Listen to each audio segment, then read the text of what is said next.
राधा जी के जन्म की कथा। राधा जी के जन्म की सबसे लोकप्रिय कथा यह है कि बृषभानु जी को एक सुंदर शीतल सरोवर में सुनहरे कमल में एक दिव्य कन्या लेटी हुई मिली। वे उसे घर ले आए, लेकिन वह बालिका आंखें खोलने को राजी ही नहीं थी। पिता और माता ने समझा कि वो देख नहीं सकती, लेकिन प्रभु लीला ऐसी थी कि राधा सबसे पहले श्री कृष्ण को ही देखना चाहती थी। अतः जब बाल रूप में श्री कृष्ण जी से उनका सामना हुआ तो उन्होंने आंखें खोल दी।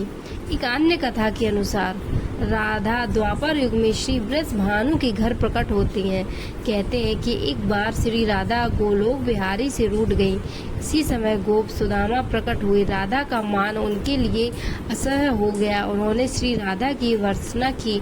इससे कुपित होकर राधा ने कहा, सुदामा, तुम मेरे हृदय को संतप्त करते हुए असुर की भांति कार्य कर रहे हो, अतः तुम असुर योनि को प्राप्त हो।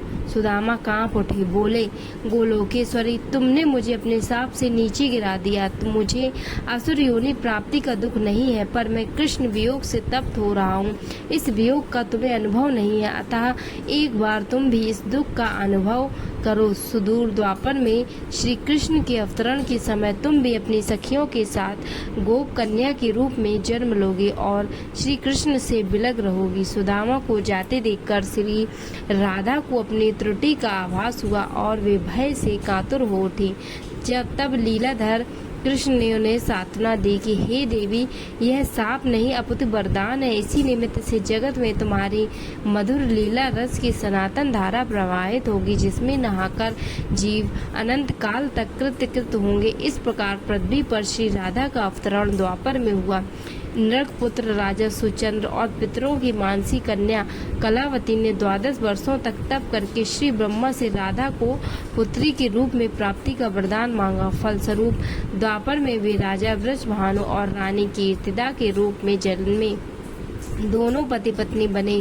धीरे धीरे श्री राधा के अवतरण का समय आ गया। संपूर्ण ब्रज में कीर्तिदा के गर्भधारण का समाचार सुख स्रोत बनकर फैलने लगा। सभी उत्कंठा पूर्वक प्रतीक्षा करने लगे। वह मुहूर्त आया। भाद्रपद की शुक्ल अष्टमी चंद्रवासर मध्याह्न के समय आकाश मेघाच्छन्न हो गया। सहसा एक ज्योति प्रसूति गृह में फैल गई। यह इतनी तीव्र ज्योति थी कि सभी के नेत्र बंद हो गए।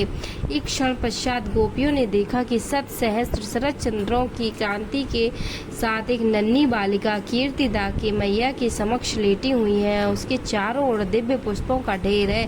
उसके अवतरण के साथ नदियों की धारा निर्मल हो गई। दिशाएं प्रसन्न हो उठी। शीतल मंद पवन अरविंद से सौरभ का विस्तार करते हुए बहने लगी। पद्म पुराण में राधा का अवतरण। पद्म पुराण में भी एक कथा मिलती है कि श्री बृषभानु जी यज्ञ भूमि साफ कर रहे थे तो उन्हें भूमि कन्या रूप में श्री राधा प्राप्त हुई। यह भी माना जाता है कि विष्णु के अवतार के साथ अन्य देवताओं ने भी अवतार लिया।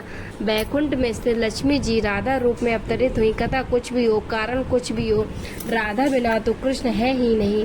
राधा का उल्टा होता है धारा। धारा का अर्थ है करंट, यानी जीवन शक्ति।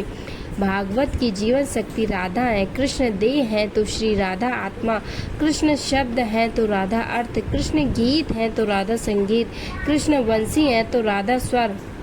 भगवान ने अपनी समस्त संचारी शक्ति राधा में समाहित की है। इसलिए कहते हैं, जहाँ कृष्ण राधा तहाँ, जहाँ राधा तहाँ कृष्ण, न्यारी निमिष न होत कहूँ, समझ करहूँ यह प्रश्न। इस नाम की महिमा परम्पार है। श्री कृष्ण स्वयं कहते हैं, जिस समय मैं किसी के मुख से राग सुनता हूँ उसे मैं अपनी भक्ति प्रदान करता हूँ, और धा शब्द के उच्चारण करने पर तो मैं राधा नाम सुनने के लोभ से उसके पीछे चल देता हूँ। राधा कृष्ण की भक्ति का कालांतर में निरंतर विस्तार हुआ। निम्बार्क वल्लभ, राधा वल्लभ और सखी समुदाय ने इसे पुष्ट किया। कृष्ण के साथ ही श्री राधा सर्वोच्च देवी रूप में विराजमान है।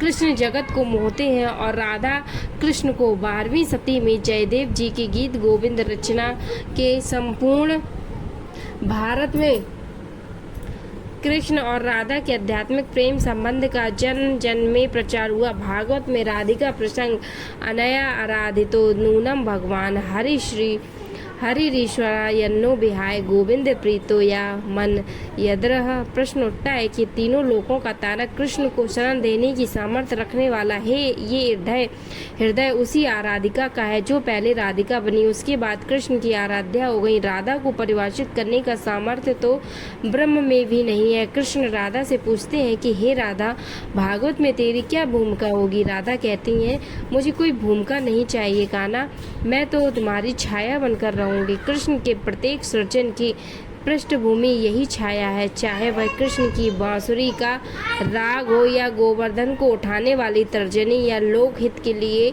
मथुरा से द्वारिका तक की यात्रा की आत्मशक्ति। आराधिका में आग को हटाने से राधिका बनता है। इसी आराधिका का वर्णन महाभारत या श्रीमद् भागवत में प्राप्त है और श्री राधा नाम का उल्लेख नहीं आता। भागवत में श्री राधा का स्पष्ट नाम का उल्लेख न होने के कारण यह कथा यह भी आती है कि सुखदेव जी को साक्षात श्री कृष्ण से मिलाने वाली राधा है और सुखदेव जी उन्हें अपना गुरु मानते हैं। कहते हैं कि भागवत के रचयिता सुखदेव जी राधा रानी के पास सुख रूप में रहकर राधा राधा का नाम जपते थे। एक दिन राधा जी ने उनसे कहा कि हे सुख, तुम अब राधा के स्थान पर श्री कृष्ण का जाप किया करो। उसी समय श्री कृष्ण आ गए। राधा ने यह कहकर कि यही सुख बहुत ही मीठे स्वर में बोलता है, उसे कृष्ण के हाथ सौंप दिया, अर्थात उन्हें ब्रह्म का साक्षात्कार करा दिया। इस प्रकार श्री राधा सुखदेव जी की गुरु हैं और वे गुरु का नाम कैसे ले सकते थे। दोस्तों, कैसा लगा वीडियो कमेंट्स में बताएं। इस वीडियो को, इस चैनल को सब्सक्राइब करें, वीडियो को शेयर करें, लाइक करें। धन्यवाद।